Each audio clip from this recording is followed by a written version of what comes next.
Welcome, listeners, to the inaugural episode of the Comic-Con podcast. I'm Zach, a.k.a. The Manimal, and with me is my partner in crime, Justin, a.k.a. Nemesis Prime. So what's up? What's going on, everybody? We are here, episode 1, 2021. We've made it 7 days. We are taping this on January 7th, 2021. Really happy to be here for both Zach and myself. It's been something that we've been talking about for the past month. We'll kind of talk about some things. This first episode is going to be really like who we are. We are also going to be talking about what we want to hear on this podcast for you guys out there in the comic book community, and what we're going to bring on a weekly basis. This week, we also are going to talk about the Wonder Woman 84 review. So if you haven't heard about that, please skip over that part. We're also going to be talking about DC Future State. It did start off this week, and definitely we're going to end on a high with Star Wars High Republic launch as well. So we'll get right into our first topic. So who am I? So if you guys don't know, Nemesis Prime, my name is Justin. Been around the YouTube game for about 3 years. If you don't know, I was formerly on Three Men in a Basement, and over the past as well 2 years, I've been on Lords of the Long Box with Zach, as well as some other guys, TiVo, Ryan, and Otto. So, really wanted to do this, and this is our next thing. So pass it off to my man, Manimal. So Manimal, tell the people out there, who are you? Yeah, so I've been around for a minute as well, a couple years now. Dabbled in the YouTube game, was on a couple channels there as well. Had a pretty big following on my previous channel, but then kind of switched over to Lords of the Long Box as well. Had known Justin and especially Tim for quite a long time. They invited me over to join the Lords and take part in that, and I couldn't say no. Talking comics with some of your boys, I mean, that's what it's all about. So switch over to the Lords. Been hanging out with them for a couple, what's this, like, I don't know, almost a year now, maybe? Year and a half, yeah. And Justin and I have been talking channel. Don't leave it out there in the open. Tell people where'd you come from? Yeah, I came from Gem Mint Collectibles. I used to be there at the start, and then I left a little bit, about a year and a half after being there for a while. Left for some reasons, that maybe we can talk about at another time. But anyway, yeah, so Justin and I, we decided we wanted to do something, but the YouTube community is great. We love the YouTube community. Don't get me wrong, but to be honest, it's a little cluttered over there. There's a lot of people doing a lot of stuff, a lot of people doing the same stuff, and all respect and power to all those people. But we kind of wanted to branch out, do our own thing, try new formats. So that's why you're finding us here on the podcast. Yeah, and guys, as you are listening to this, we are on Spotify, Google, and Apple iTunes. If you are listening on Apple iTunes, please leave a 5-star review and give us a comment. Of course, down in the description of the Spotify, you will also see our email, the comiccom.podcast@gmail.com. If you can send us any links as far as articles that you want us to talk about, you want to send us anything to talk about in general, and also a voicemail. We actually got our first voicemail on our first episode, which is going to be a lot of fun to listen to. So we're going to pull right into our next topic. So what are you guys going to be hearing on the podcast, and what do we want to bring? So like Zach talked about, we wanted to do something different. I didn't want to jump back into a YouTube channel doing haul videos, doing live shows and stuff like that. So I really wanted to get this down, because you know what? I'm sure everybody listening to this, you may be driving to work right now. You may be sitting in your office. You may be at home. You may be at the gym. Who knows? But You know what? You don't have to be watching us. All you got to do is listen to us. So Zach, is that something that you agree? Yeah, man. And like I said, much love for the YouTube community. But to be honest, the whole time I've been on it, I've never really been much of a YouTube watcher. Like, it's not my thing. Like Justin said, I'm more apt to listen to a podcast while I'm driving or at the gym or something like that. Obviously, unless you pay for YouTube Red or whatever, you can't close your phone if you have YouTube up. So it's kind of annoying. So, and yeah, we get it. Comics are definitely a visual medium, and podcast is obviously a little bit more audio. But, if you're listening to our podcast, most likely what we're talking about anyway, and we don't need to show you things. This isn't a show and tell of look at all the stuff we got. That's not what this podcast is about. I look at all the hauls and the nice toys that we bought and stuff like that. CGC unboxing right now, guys. We're going to do a 25 CGC unboxing. You're not going to see the books, but you're going to hear about the books. We'll talk about them and describe them as they come out the box. No, man, it's chill. It's We just want to talk comics, have fun. Like Justin said, please send us emails, send us voice memos. We want this to be a very free flowing, kind of like a talk show type vibe. We're going to be adult in here. We're not going to pull any punches. Whatever you want to talk about, we're willing to talk about. Yeah, guys. So make sure you find us on Instagram, of course, the Comic Con podcast. You'll see the link in the profile of our Instagram page, which follows, basically where you could find us. It's got our email. So anything like Manuel and myself said, please email us anything that you want us to talk about or anything that you want us to hear. So as we're getting into our first real big article, again, we are recording this on January 7th. We hope by now, it's been 2 weeks since Wonder Woman 84 came out on HBO Max, as well as in the theaters. We hope you've at least got a chance to watch it, because we're going to be talking about it in a really detailed and really spoiler type of combat. So, we're going to go into our review.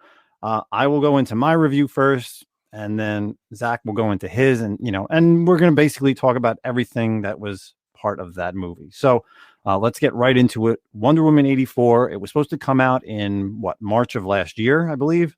Yeah, was that right? March or June or something like that? Yeah, so it got pushed back. And did it get pushed back for the better or worse? In my opinion, absolutely not. I'm going to go through all the characters. So Wonder Woman, Gal Gadot, absolutely nails this character. For a younger person in my 30s, I didn't grow up on the Linda Carter Wonder Woman, so I don't know that version. To me, I grew up on Wonder Woman cartoon from the Justice League. Like, I know actresses, I should say.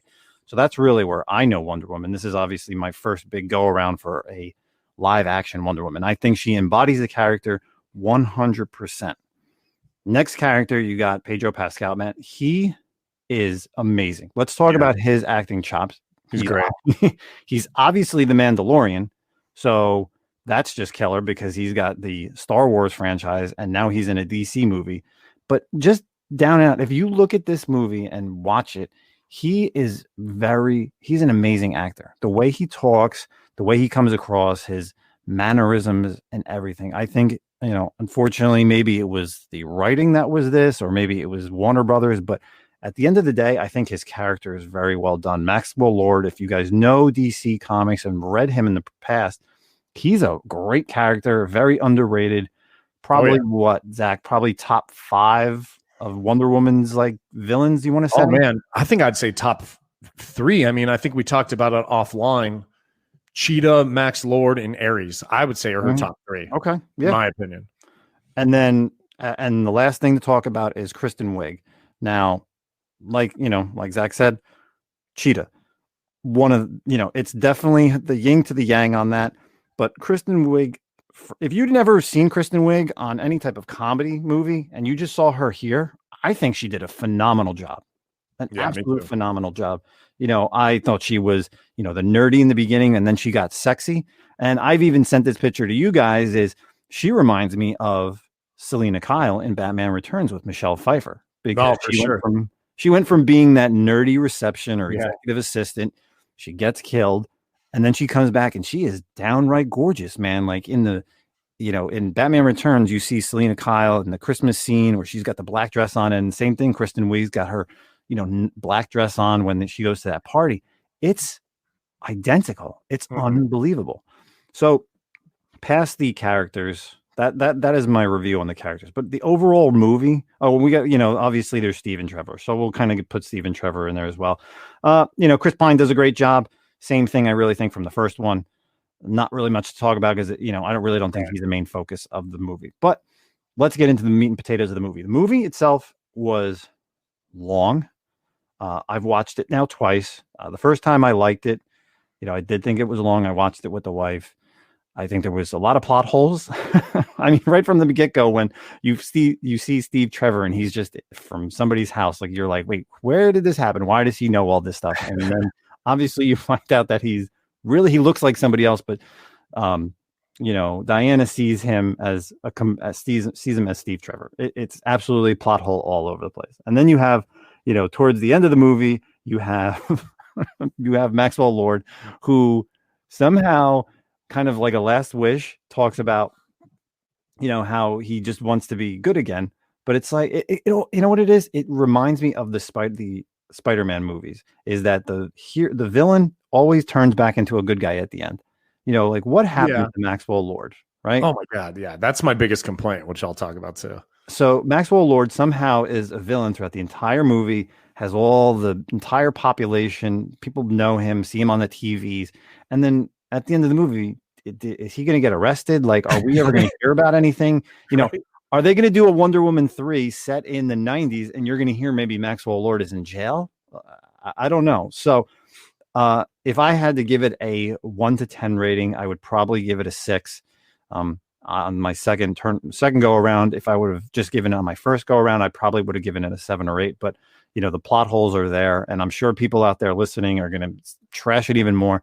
I've seen the memes, the dumpster fire, you know, whatever it is. But you know, that's my review of Wonder Woman 84. I'm going to pass it over to Zach. Zach, you tell us and tell everybody out there listening, what did you think of Wonder Woman 84? Yeah, you know, I mean, for the most part, and I think we both agree, like, let me just preface this by saying both of us are happy to see any comic book movie that comes out. Like, I don't want to trash a movie so bad that they stop making comic book movies, because that's not going to be good. Like, I'm okay with mediocre movies as long as they keep making stuff. But, you know, and I also will talk a little bit before I get into Wonder Woman 2. Wonder Woman 1, I know everyone thought it was just like the greatest movie of all time, and everyone was blown out of the water by this. I thought it was a good movie. I've seen it one time. I have no desire, no need to ever see it again. I thought it was great. It was first time seeing her in a cinematic universe or like on the movie screen. But honestly, it felt like Captain America First Avenger to me, except in the less exciting World War I. So, you know, I wasn't part of the hype train with Wonder Woman 1. Now, Wonder Woman 2, I actually was more excited for, mainly because of the characters. Like Justin said, like, I liked that they had all these characters from the DC universe. I loved that they were bringing in Maxwell Lord. I loved that Cheetah was showing up. I mean, you even had Simon Stagg. So, I mean, you had like little secondary characters that were still there in the movie that were great. And anybody who's listening, you know, can you give us a little bit of a history on who Simon Stagg is? Right. So Maxwell Lord too, like I kind of got introduced to him. I'll be honest. I joined the DC universe right around Blackest Night. And I remember thinking like, wow, so Wonder Woman had killed this guy and broke his neck and he came back from the dead. Like, that's kind of crazy that Wonder Woman snapped someone's neck. And that really kind of got me excited about DC. I was like, yo, they're actually killing fools over here. Like, this is kind of cool. So I was excited knowing Maxwell Lord came. And I agree with Justin. I liked Maxwell Lord. I loved Cheetah. I thought she was great as well. I can't decide if I love or hate. Maybe it's a love-hate on how cheesy Maxwell Lord was, but I enjoyed it. And I like Pedro Pascal, so that was cool.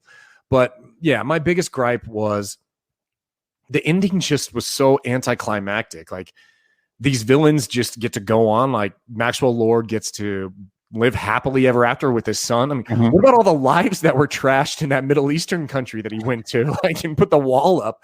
What about all the people who died in the riots and stuff like that? You know, like, I didn't get it. It wasn't like he wished everything back the way it was and people's memories were wiped. It was just like, hey, I wish, and then whatever happened, and now we're good. It's just like that shit's kind of whack, man. Like, the movie could have actually been over, I believe, the part where Cheetah and Wonder Woman fight. I guess it's at the White House. That's the first time they really fight. Okay, but there's a part where Steve Trevor grabs Maxwell Lord, and they're like fighting in like a hallway or on a stairwell. Like, you could have just said, "I wish for everything to go back," right then and there, and the movie would have been over. But, you know, of course, they drag it out and they make an actual movie about it. But that could have been, that right there could have been the way that it could have been everything reversed. Right. That wasn't how it was. Yeah, I mean, don't get me wrong. It was decent. I think your rating's probably spot on. I'm not really much of like a rater of movies. But I think you're probably spot on. I like Wonder Woman 1. I highly doubt I'll ever watch it again. I don't really see the need to. I guess I also just, there's a thing about the DCEU too. We all know they're in like this hiatus and there's no extended universe. It kind of makes these movies not enjoyable in a way, especially this movie, because it didn't really leave any cliffhangers. It didn't leave anything open necessarily for future stories. So I'm kind of like, okay. I watched a Wonder Woman movie. It's standalone pretty much. I know that It's not connected to anything moving forward. Maybe we'll get a third one, like you said, in the 90s. And I guess there was that in credit scene with Linda Carter, but that didn't excite me. I mean, if anything, that's like a shout out, not like a in credit teaser. It's just done for fan, right? Exactly. Whatever the word is, fan pleasure. But they've confirmed 3. Gal Gadot's coming back. Patty Jenkins is coming back to direct it. I heard Patty wasn't for sure. Actually, there's been talk that maybe she's cruising over. We know she's going to Star Wars. And she may not come back. At least Gal said that she is going to come back again. Like I said, are we going to get it in the 90s? Is it going to be before Batman versus Superman? Is it going to be after the fact? I mean, at this point, to really make it into the DCEU, like you said, let's just make it after the fact. It's got to be after the Batman Superman, after Justice League. It's just there's nowhere else to go because like you said, it had no real game, and that's I think something that we'll talk about this in later episodes. In a couple months when Black Widow comes out. Where does that lie? Just the same thing like this did. So yeah, you've got these 2 great villains, like we said, 2 of her top 3 villains that pretty much because of this movie we are never going to see again. I mean, I guess there's a chance Cheetah could come back. I mean, I don't know how Max Lord does, but and even age-wise, obviously this is in the 80s. So fast forward to BVS, and that was what 2000s, 2010 time. I mean, they're going to be aged. I guess Cheetah can age. Doesn't age as well or ages like Wonder Woman kind of does, you could say, but Max Lord's going to be old, I don't know, dude. It seemed like a waste of 2 great villains. No, absolutely. Yeah, it's definitely something that, a lot of people that I'm sure you're listening to, you're in the same boat with us. It is partially dumpster fire. Warner Brothers, you can blame Warner Brothers. I don't know if you really want to blame Patty Jenkins. She's a great director. She's done a lot of great things for the DC and as well as even limited series. And we have high hopes for her Star Wars things for Rogue Squadron. So let's move on to our second topic. So keeping with the DC EU or really DC comic stuff. So we're going to talk about DC Future State. And like I said, we actually got our first voicemail today like I said, over at the Comic-Con podcast at gmail.com. So let's listen to our newest voicemail.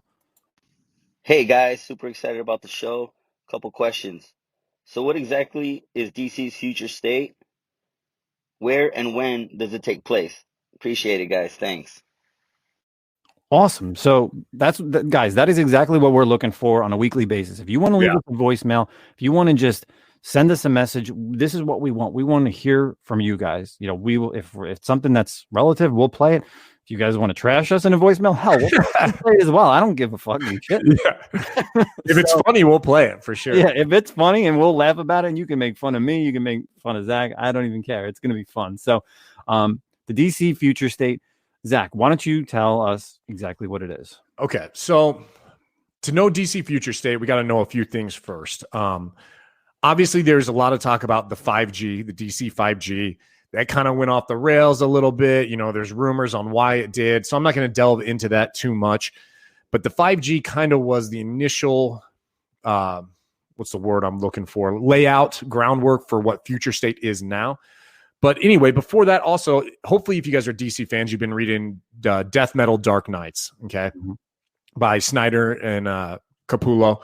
So Death Metal ends, a bit of a spoiler alert here as well. I'm not going to get too much into the plot details, but obviously it came out this week, right? It came out on January 6th. So we're recording on January 7th. So it just came out. So again, if you guys don't want to listen to a spoiler of Wonder Woman that we just did, or if you don't want to hear about Future State, read it and then come back to this. And I'll keep this pretty spoiler friendly because it did just come out. So I won't go into the story, but we all can assume that the heroes somehow win at the end of Death Metal. If not, DC Universe is dead and we wouldn't even be having this conversation. So the heroes win, and what we kind of get is this multiverse of multiverses. So it cleans up the timeline in a way. Everyone's history kind of gets cleaned up and they exist. We get, there's been a lot since New 52 of like the JLA not being around. That gets cleaned up. You'll have to read it to know the specifics. Like I said, I'm not going to get too spoilery. But what we got is multiverses of multiverses. So Future State is actually kind of like a multiverse. It's not the main universe, It's just something that kind of could occur in one of the other universes. I'm going to actually read you the blurb that's on the majority of the Future State issues. So here it goes. The multiverse has been saved from the brink of destruction. With victory comes new possibilities as the triumph of our hero shakes loose the very fabric of time and space. From the ashes of death metal comes new life for the multiverse and a glimpse into the unwritten worlds of tomorrow. So that's really what Future State is. It's these unwritten possible futures of tomorrow. So obviously Future State, it's a little bit in the future. And we've only had a few titles. So we're on week 1. Right. And this is only running for 2 months. A lot of people are very, I've had almost an argument with somebody saying that some of these characters are going to stick around after, Future State. And I said, listen, no, we're the solicitations are already out. Like January solicitations are already out for 2 months. Like we're returning back to all the older titles. Yeah, I think it's end of March is when it ends. Yeah. Action Comics, Batman. I Harley Quinn is getting rebooted with a number 1, but all these titles are going back to their original numbering. It's kind of like when they did the Future's End or whatever the case may be. So, right. Week 1. What are the titles that we got for this week, Zach? So a lot of the titles, some are 4-issue miniseries and some are just actually 2 issues. So the ones that came out this week are Future State Wonder Woman, Swamp Thing, Harley Quinn, The Flash, The Next Batman, and Superman of Metropolis. So we'll kind of touch on it a little bit. I'm going to save 2 of them to the end, and we'll kind of talk about those a little bit more because both Justin and I have read them. I was able to read most of these, or actually all of them, and I'm not going to go in depth about them. I'm going to give you a little bit of an overview on what they are. So Superman of Metropolis follows Jonathan Kent, the son of Clark Kent. And in Metropolis, it kind of seems like we don't have a very clean picture of this future state, if you will, this world, other than it seems like heroes are not well thought of. In Gotham, things are a lot different, but in Metropolis as well, heroes are not really, people aren't too happy to see them anymore. So Superman of Metropolis follows Jonathan Kent, and he's the Superman in Metropolis, obviously, and he's kind of like dealing with some issues there. I don't want to spoiler that book at all, but that's who you're following in that one. The Flash, what we've got in The Flash is actually kind of like a Flash family book. And as the book starts, all the Flash characters have lost their Speed Force. And for whatever reason, it's been taken away from them by Wally West, the Flash. And so they're trying to figure that out. And it's kind of cool. There's some awesome opening scene with the Flash characters, like Jay Garrick, Avery, who's the, oh man, I always forget his name. Max. I can't remember all the Flash characters. But so wait, is Wally West almost like a reverse Flash, like a bad guy, or kinda? I mean, they haven't explained like why he's taking. I don't want to spoil it, but they haven't explained like how he's taking their powers yet. But he was like sucked off their Flash, the Speed Force. Yeah. Okay. So, but this first opening scene is great. You have all these guys, Jesse Quick. You got Max, and they're using like the rogues galleries, like weapons, like Captain Cold's gun, the Mirror Master's mirror gun, stuff like that. So it's kind of cool. So that kind of is what the Flash storyline is. You had Swamp Thing, which seems like that might actually be even more in the future. And was a little confusing. It seemed like it was almost post-apocalyptic, but it was really cool. It was awesome. There was Swamp Thing had like his own race of tree people, for lack of a better word. And he's looking for humans. So we don't have a lot of information, but you do get a pretty, well, to me, because I'm not a massive DC guy like you, but there is a kind of an obscure cameo of a character in there that I thought was pretty cool. Well, I mean, this is not I don't think there's a cameo. Poison Ivy shows up, right? No, she's not in it. No, I'm thinking of somebody else. But I know who you're actually talking about at the end of the issue. Yeah. And then you got Wonder Woman. So there's actually been a lot of hype about this Wonder Woman, mainly because of the new Wonder Woman, Yara Flor. It's a little different. It deals with like she's in Brazil, and you don't get much information here either on the character or really what's going on. It's definitely more comedic. Did you read this one? A little bit. I kind of skimmed through it, but I would definitely want to go back and read it. This week was obviously very big on reading. It wasn't bad. It seemed, honestly, it kind of read a little bit more like kind of like a Harley Quinn, not necessarily as like zany as a Harley Quinn, but it was definitely a little bit too comedic for me. I'm not crazy about like comedic comics. That's not really my thing. Mhm. But yeah, she's like kind of talking with this other creature and they're funny and quips back and forth, but it was pretty decent. So the last two we got that we're going to talk about a little bit more in depth is the Next Batman and Harley Quinn. Which one do you want to start with? I'll start off with the Harley Quinn book. So like Zach said, it's set in Gotham, and the heroes, or anything really, the heroes are not really wanted. You have my biggest thing about this issue is not because it's Harley Quinn, but I love the artist. It's Simon Dimone. He does the book We Only Hunt Them When They're Dead, right? Correct me if I'm wrong. Yeah, that's the name of the title. I always forget the title itself, but his art is unbelievably awesome to look at. So we have Harley Quinn, who's kind of like a hired gun, basically, because they're outlaws. But then so you have her getting hooked up to Arkham, and you have Jonathan Crane. And when you put two doctors together, and that's what's funny, I was reading this issue, and it's very funny when you think about it, that a lot of Batman's rogues are all doctors, right? Oh, for sure. You have Poison Ivy, you have Freeze, you have Crane, you have Harley Quinn. They're all doctors in some way.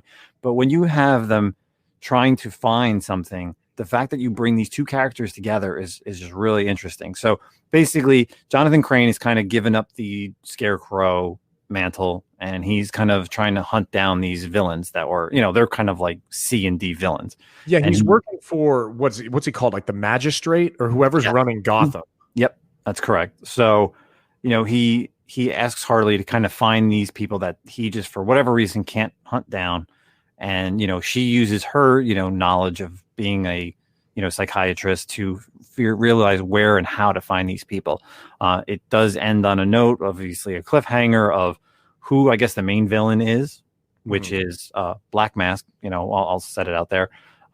But like I said, man, I absolutely love the artwork in this book, and I'm excited to read the next issue. I don't know if it's 4 issues or if it's 2 issues. I think Harley is 2. Okay. I think so. What was your take on Harley? I liked it, man. And honestly, I'm not a Harley fan. It's but different, right? It's not that corny crap that we had it wasn't. Rebirth and New 52. Oh God, like yeah, I can't stand that stuff, dude. That's just not my thing. I'm also not a Deadpool fan. Like I just can't read that zany nonsense of like talking to dead badgers and shit like that. Like, no, bro. But it was good. I liked it. Like you said, I agree with you.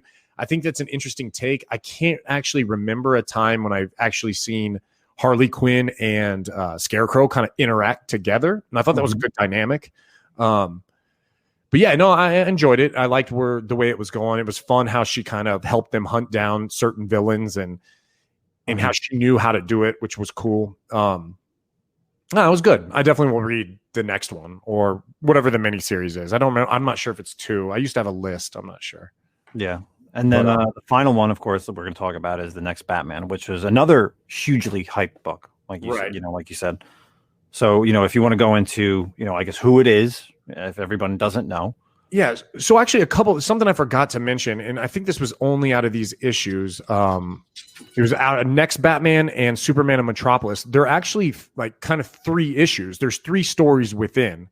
So you have in Batman, you have the outside, which is why it was a $7.99 price tag. When I grabbed the book, and I wondered both covers for Batman. When I went up to the register and I had both covers, and my bill was like so much, and I was like thinking, I'm like, well, books are $4. I'm like 4 times 6, 7. I was like, all right, why is it? It should have been only like $28, $30 with the Star Wars books and stuff. And then I look at the freaking Batman book. I'm like, $7.99. I'm like, damn. Yeah, a lot of these are going to have little bonus stories. Like this one had one that dealt with like the Outsiders, but it was mainly a Katana story. I enjoyed that. And the Arkham Knights one was really cool too. I thought I liked that one also. But anyway, so Next Batman, like Justin said, a lot of hype, a lot of people buying up issues on who this next Batman is. Now, to be honest, a lot of people were thinking it's Luke Fox. A lot of people were then speculating that it's Tim Fox buying up. What issue was that, Justin? Batman 313. Yeah, Batman 313, first appearance of Tim Fox. But I'm telling you, I read this issue. They don't actually show you. Both those characters show up in this issue. They show them out of costume. They show the 2 brothers interacting together, but they never actually show you which one is Batman. So I think it's still up in the air on whether it's Luke or Tim. I still am kind of leaning based on like context clues. It seems like it is Tim, but like I said, they did not bring it up. They didn't actually show it. So basically, Batman's loose in Gotham and all kinds of masks are outlawed. They're after the heroes, but he's still out there operating. He kind of goes up against this Bane gang. His gang members are all wearing Bane masks, and he's trying to help out these young kids who are kind of getting like jumped into the gang, if you will. But yeah, I mean, it's a classic Batman story, working in the shadows, helping out the little guy. I actually wasn't a fan of the art for no, I wasn't either. I am not either. Yeah, and I'm not really an art guy, but sometimes I am. Especially that is one of the things that definitely helps is the art. I think the art or even the character design. We'll get into the second story, which is the Outsiders. Like Zach said, it pretty much talks. It's really around Katana. I think her redo or redesign was awesome. Yeah, you do get you do get another member of the Outsiders at the end, and you kind of find out that there's some stuff going on there. But she's thought super samurai looking, which I liked. Yes, very like even Silver Samurai from the Marvel side. Like it's pretty much that, but it's a female version. She's got this, her soul sword. Basically, it's the same thing that she normally looks like, but just like Zach said, very more samurai armor. So I thoroughly enjoyed that one. Do you want to talk about the last one with Arkham Knight? Or yeah, well, and I also want to touch. The other thing is, I'm a sucker for Robins. Okay, I'm gonna be honest with you. I love the Robin's characters, and I know he's not necessarily a classic Robin, but I like Signal, and Signal shows up in that as well. Which and I'm a big Signal fan, to be honest with you. Thomas, right? Yeah, that's yeah, I like him a lot, man. I wish they'd do more with this character, to be honest. And you know what was good about this? Also, they also had the villain from the recent Batman and the Outsiders run. This guy who kind of they teamed up with, and he betrayed him. So I thought that was good too that he showed back up, and that was interesting. I like that. It kind of felt like it was from the future of our mainstream universe, which we know it isn't necessarily. But anyway, so Arkham Knights, it's kind of like, so actually this one as well kind of dovetails off of some of the most recent stories we've had in the Batman stories. We had the Arkham Knight character, which obviously originated in the Arkham Knight video game. But this one is the granddaughter of Amadeus Arkham? Yes. So she's kind of when she first got a team. She got like a team of supervillains. Yeah, she gets all the Arkham dudes, man, and like forms them up and kind of collects them together and gives them a mission. And she also gives them therapy as well. Like she's kind of like treating them. And who is it? We got Clayface. We got Clayface, Two-Faces on there, right? Zaz. I think you see Anarchy in the background. There's a bunch of them that don't even actually have speaking lines. Yeah, Tweedledee, right? One of the Tweedledees. Yeah, there's about like 6 or 7 Batman villains that are on there that just they're part of this team. So another thing that we're seeing where that's going to go in another month or 2 weeks, whatever they come out. Yeah, I really enjoyed that one, and like I said, it was cool, but it didn't feel like at first when I was reading it, I was like, okay, what do we got here? A Suicide Squad situation. But then what was cool was then they show them at Wayne Manor, and she's like actually like encouraging them, hey, don't forget you got to go to like your therapy session. You gotta, I was like, damn girl, you're really running this team. Like, I thought it was cool. So yeah, it was a good story, man. I like that one. I think this one goes for 4 issues. Now, do you have what's on mark for next week's Future State, or is anything that you're looking to read that's upcoming for this Future State run? So I'm kind of a completist, to be honest with you. I don't necessarily want to read all these titles, but I'm going to read all the titles probably. I don't think I'll buy all of them. I probably will read a lot of them online. But next week we got coming out Dark Detective, which is actually going to be Bruce Wayne Batman, I believe. I could be wrong. We don't really know too much, but we got Dark Detective coming out. We got Future State Green Lantern, where you have Jonathan Stewart on the cover. You also see Kilowog on there, so I'm not sure, supporting cast and whatnot. You got the Justice League, which looks like it's actually the new versions of the characters. You got Jonathan Kent. You see Yara Flor, Wonder Woman. It looks like we got the next Batman. Some version, probably the daughter of Aquaman and Mira. I a character that looks like did you read Young Justice, Bendis's Young Justice with Teen Lantern? Did you see her? Yes. Okay, so it looks like, I don't know if this is her, but it looks like her. It's a young black woman. No, it's the Green Lantern from Far Sector. Yes. Okay, that makes more sense. Joe, I can't think of her name, like Jojin Moore or something like that. Gotcha. Which I read, which is I think one of my favorite series. Right I now. actually never read the Far Sector stuff. Oh, it's really good.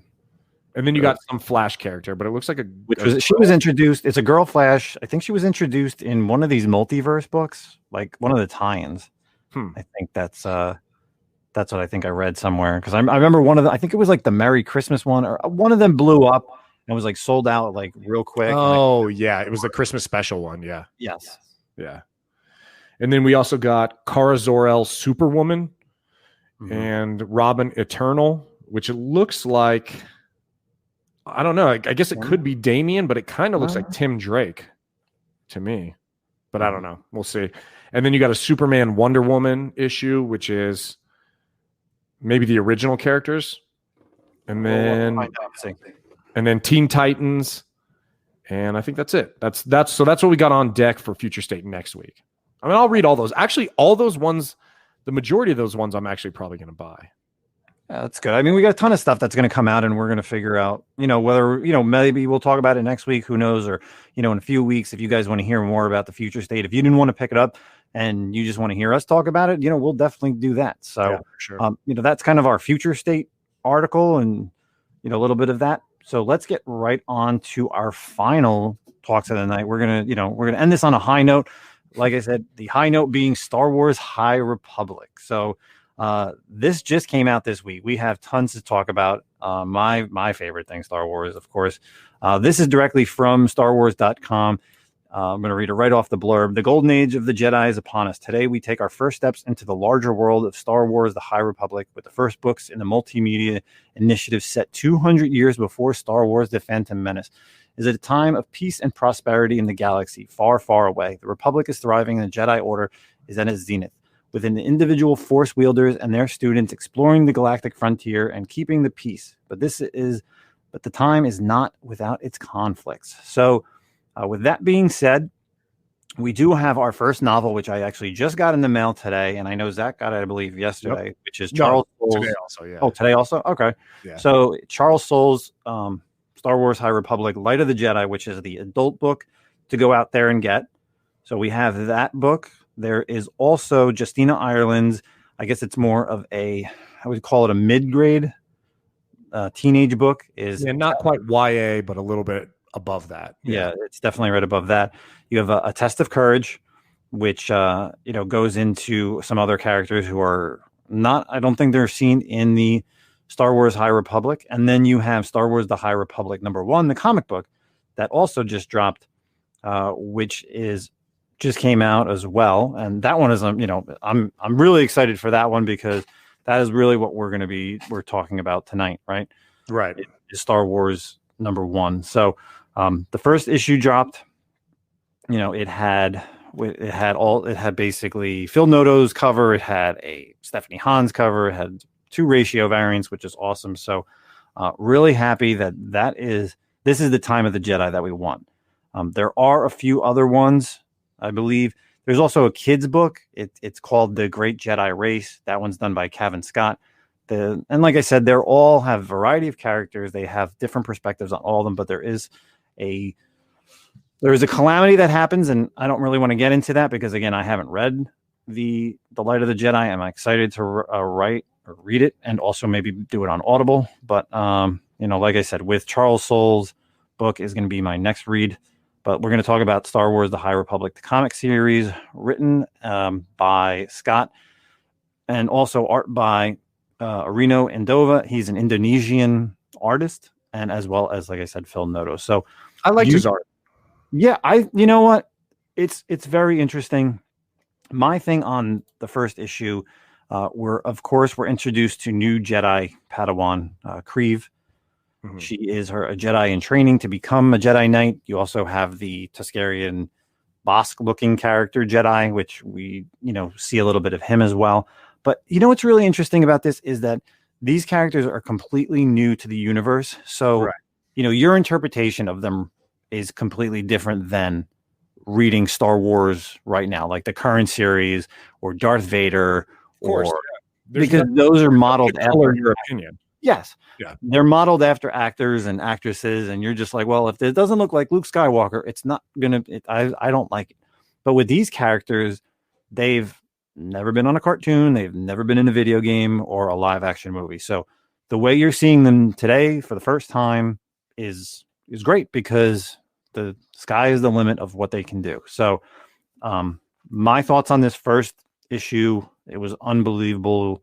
I really like it. It has the first full appearance of Avar Kriss. And if you guys know me, I have been talking about Avar Kriss since Rise of Kylo Ren #3, where you see her as a hologram. That's your first mention and first time we see anybody from the High Republic era, which is really awesome. So now it's finally here in 2021. Really happy that we have this new era of Star Wars. My only problem is all that stuff in Dark Horse, and a lot of other Star Wars heads are probably in the same boat, is that it's set 200 years before Phantom Menace. We do have Yoda, but there's a lot of Star Wars characters out there that, man, there's no Sith, because they talk about some characters that are coming up that are not Sith. Will we ever see Darth Malak or Revan or Darth Bane? I don't know, man. Well, that's kind of even, I mean, timeline wise, that's Old Republic. So that could even be before this. So, right? Yeah, we could get an older Republic. I just hope at some point it comes. But you know what? We're here to talk about the High Republic. It's 200 years before Phantom Menace. We do have a younger Yoda. We do have confirmation of 2 other High Council members. The 2 names slip me, but they are. I got them right here. Let me cut it. Yeah, keep going. I had it. So it's 2 characters that are part of the High Council that were also shown in the the original prequel movies, episode 1, 2, and 3. You see them a little bit in Clone Wars, but mainly on the Jedi Council in episode 1, 2, and 3. So you got Grandmasters. I don't know if I'm pronouncing this right. Vetter and Yoda. And Vetter kind of looks like he's got like a furry face, a little bit of horns. So yeah, you got a couple Grandmasters there, and I think you get, was it at the end you get a couple more maybe? It was cool. Like, I mean, I liked it, dude. Like I was excited to read it for sure. I didn't think there was anything super special about it. Like there's been other first appearances that I was blown out of the water about. Like I could think about Die #1 was an issue that like I was like, holy shit, this title is going to be awesome. But I liked it. I thought it was good. The main character seems cool. Kryve, and then obviously, like I'm with you, dude. It'll be interesting to see, because obviously when we get to Phantom Menace, there's something that has like they don't touch on in the prequel trilogy, which is that the Jedi have kind of been pissing people off. I mean, that's why we get to the point where Palpatine is able to turn people against them a little bit. So like, it's almost like they got on their high horse, So I think what we're going to see is a lot of arrogance with the Jedi in the High Republic time period. Yeah, definitely. And I mean, you have, this is not really any type of spoiler, but you have you've read it. So the Starlight Beacon, which is a Jedi temple in space. And someone posted a picture the other day on Instagram, and I said, this is basically the Justice League, the Watchtower. Yeah. It literally is the Watchtower in space for the Jedi. That's exactly what it is. So it's like, come on, how can you have this floating Jedi temple in space? Which is interesting. I mean, I'm sure that at some point and something they'll explain like why it's no longer around, or it'll crash land on some planet. Who knows? But right. Have we heard of it before? Like, I was trying to rack my brain if I've heard of the Starlight Beacon before. Has it came up and mentioned? Do you remember it from anything? Oh no, it definitely it's completely new. Okay. Like everything that's in this is completely new. So, I'm really digging the art. Like I said, I think the character is cool. Anybody could play her, right? Right. There's nobody out there that's just like, well, this person could play it or that person. We could definitely see this in live action. And I think that's really what we need. The whole height of the Jedi when they're at their prime, there's no Sith. Agreed. Dude, I love that. Like, I know the prequel has its flaws. Don't get me wrong. The prequel trilogy has its flaws. But I'll tell you what, if you were to actually ask me which trilogy I want to watch, if it came down to, hey, right now, which trilogy are we watching? I'd probably pick the prequel. The reason being because there's more than one or two damn Jedi in the series. Like, I like to see all the lightsabers. I like all the battles.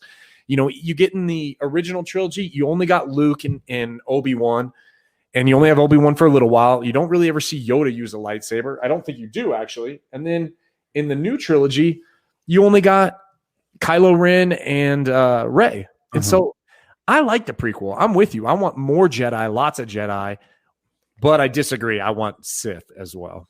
Yeah, if the only way we get that is if you either play the Old Republic or Knights of the Old Republic video game, or anything like that. When a time when there was tons of Jedi and tons of Sith, but Legavar Chris says, for light and life, that is their motto, and there's tons of Jedi. Once you see this, this book just blew people's minds. I can't believe some of the stores that barely ordered it. I went to one local comic shop, and I was talking to the owner, and he goes, I go, so how many did you order? And he goes, well, I ordered enough to get the 1 in 10. And I go, so 10. Wow. Yeah. So 11 basically, because he got 10 regular copies and he got the 1 in 10. I go, man, you really under ordered. Some places were sold out the moment you walked in the door. Some people are crazy flipping these things, but I don't know. I can't believe nobody knew about this, because this book was, it's been solicited for a while. Yeah, and it was up for pre-order and final order cutoff before, after, I should say, after the Disney Plus announcement. If and I'm sure someone will correct me, on Instagram or something for that if I'm wrong. But so the next things you guys have for Star Wars: The High Republic is we have Star Wars High Republic Adventures, which comes out in February, and that's done by IDW. This is like this whole major thing from all the different creators. You're going to get the books, you're going to get IDW, you're going to get Marvel, and then the next novel, which I will also be getting, done by Claudia Gray, drops on February 2nd. It's called Into the Dark. It is, and that storyline follows what's going to be happening in Star Wars High Republic Adventures on the IDW side, which is really nice. So, do you have to read everything? I watched like an hour stream on YouTube of all the creators. You don't have to, because what's interesting is all these books are happening at the same time. So when this calamity, which I'm not going to go into, happens, all this stuff is going to be happening at the same time at some point. So, I'm really excited to, pop in my Audible or just read The Light of the Jedi now that I've read issue 1. So hopefully I can, bang this out before the next one comes out. And then, we've seen it. This is a 3 to 5 years, initiative. There's 3 phases. The Light of the Jedi is their first phase. Yeah, and they're putting a lot into this. I mean, there's going to be more. We've seen, with the Disney announcements as well, they're heavy. Disney's going heavy on Star Wars. So I think this is part of the future. I mean, what could be some of those titles that were announced that you think could cover this time period? Well, what do you mean? Like some of the shows that were announced for Disney Plus. I think Acolytes is the main one. Might be High Republic as well, you think? I think that's the only one that's kind of like nobody really knows what it is, but I heard cartoon, and I think that would be great. If Taika Waititi does a movie, this could be it. We've also got some things that Jon Favreau may eventually do a movie. David Filoni could do a movie and really bang out another trilogy, and this is it. This is canon, guys. So if you want to get into Star Wars, if you're not already in Star Wars, now's the time. This is what it is, because as much as everybody's kind of collecting all the Dark Horse stuff, and I was collecting Dark Horse in 2020 and buying up all these books, a lot of that stuff is not really going to happen. Like unfortunately, it's not going to be there. So, that's all I have on High Republic this week. I'm really excited to continue to read it, and I really want to get into the novel done by Charles Soule. Unfortunately, he's not the one who's doing the Audible version. It's Mark Thompson. He's another author who has done some stuff previously and also done the narrations on Audible, and it is interesting to listen to. I will say. I'm a big Charles Soule fan. I like a lot of the stuff he's written. He did The Death of Wolverine. He did a bunch of that stuff. He's written in Marvel for a long time. I like him, man. When I saw his name on that book, that was a no-brainer to me. I mean, the only other person I'd be quicker to buy a book would be like Kieran Gillen, to be honest with you. Oh, yeah. My favorite writer probably right now. I think the reason why they gave it to him is because he sees that there's the ideas of bringing all these people together, and he's really not working on anything indie. You know, I even thought about the early Star Wars run when they brought it back, which was Jason Aaron. Mm-hmm. And I think that was done extremely well. But now we're going to have this. So, you know, we can just, Charles Soule can take this and, you know, we'll see tons of series. I'm sure as Marvel announces books, you know, we'll get, you know, mini series or limited series in the High Republic from a lot of these different Jedi, whether they're the Jedi Masters, Jedi Knights. You know, you could see a 5-issue mini series on Kana, or you could do Avar Kriss, you could do Yoda in that time period, and everybody will buy that up. Oh yeah, it's going to be amazing. So, guys, I really hope, you know, everyone out there, whether you're listening on Spotify, Google Podcast, or iTunes, is enjoyed our first episode. You know, we've been talking about this for the past month, Zach and I. I want to thank everybody for the support, everybody who's messaged me, you know, thanking me and hoping, you know, good luck on all this stuff. We will be, you know, back next week with another episode. Who knows what we're going to be talking about? Who knows what type of news is going to be out there? From myself, again, thank you guys so much.